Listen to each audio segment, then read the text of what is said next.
আসসালামু আলাইকুম রহমতুল্লাহি ওবারাকাতুহু।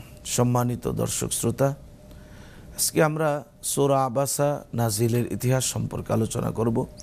সূরা আবাসা মক্কায় অবতীর্ণ হয়েছে এবং এই সূরায় ৪২টি আয়াতে কারিমা রয়েছে। এই সূরার ১ এবং ২ আয়াত যেই সাহাবীর ব্যাপারে অবতীর্ণ হয়েছে তিনি হলেন হযরত আব্দুল্লাহ ইবনে উম্মে মাকতুম রাদিয়াল্লাহু তাআলা আনহু।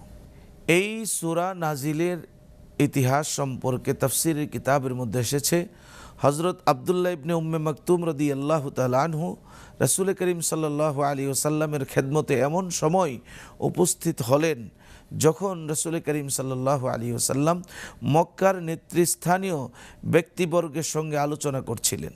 হুজুরে পাক সাল্লাল্লাহু আলাইহি ওয়াসাল্লাম তাদেরকে ইসলাম গ্রহণের আহ্বান রাখছিলেন। তিনি আশা করতেছিলেন তারা মুসলমান হয়ে যাবে। ঠিক এমন সময় হযরত আব্দুল্লাহ ইবনে উম্মে মাকতুম রাদিয়াল্লাহু তাআলা আনহু, যিনি ছিলেন একজন অন্ধ সাহাবী, বারংবার বলছিলেন যে, হে আল্লাহ রাসূল, আল্লাহ পাক আপনাকে যা শিখিয়েছেন তা আপনি আমাকে শিখিয়ে দিন। যেহেতু তিনি অন্ধ ছিলেন সেহেতু দেখতে পাচ্ছিলেন না যে রাসূল করিম সাল্লাল্লাহু আলাইহি ওয়াসাল্লাম মক্কার নেতৃস্থানীয় লোকদের প্রতি ইসলামের দাওয়াত পেশ করছেন। আব্দুল্লাহ ইবনে উম্মে মাকতুমের কথার কারণে হুজুরে পাক সাল্লাল্লাহু আলাইহি ওয়াসাল্লামের কথার ব্যাঘাত ঘটছিল।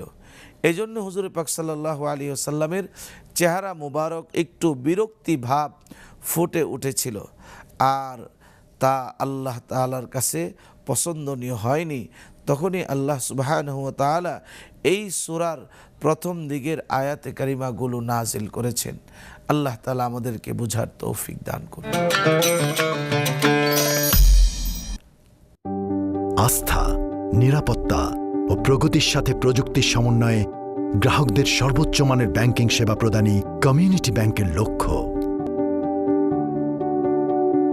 কমিউনিটি ব্যাংক, সবার ব্যাংক।